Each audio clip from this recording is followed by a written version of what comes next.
आता तर घरच्या घरी आपण आंबापोळी बनवू शकतो आणि ते पण उन्हात न वाळवता. इथे मी 2 आंबे घेतलेले आहे, एक कच्चा आंबा, एक पिक्का आंबा. हापूस आंबा घेतला आहे. तुम्ही दुसरा कुठचाही आंबा घेऊ शकता, चालतो.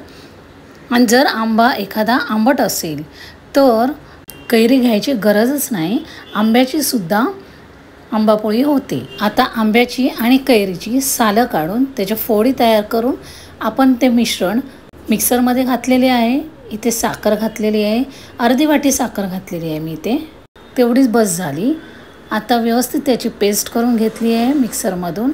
जेवढी बारीक करता येईल तेवढी घ्यायची आहे. अगदी चिमूटभर मी मीठ घातलं आहे. त्यानंतर आता आपण आंबापोळी बनवायला घेऊया. मी इथे आंब्याचा रस एका तव्यामध्ये घेतला आहे, जाडबुडाचा तवा आहे. आंबापोळीचं मिश्रण एकदम घट्ट होईपर्यंत आपल्याला गॅसवर बारीक आचेवर ढवळत राहायला हवं आहे. एका ताटाला तेल लावून आता आंबापोळीचं मिश्रण आपण पसरवून घ्यायचं आहे. जवळजवळ 2 ते 3 दिवसासाठी पंख्याखाली ही आंबापोळी आपल्याला सुकवून घ्यायची आहे. व्यवस्थित तयार आहे आपली आंबापोळी. तुम्हाला हवी असलेल्या साईजमध्ये तुम्ही इथे कापून घेऊ शकता.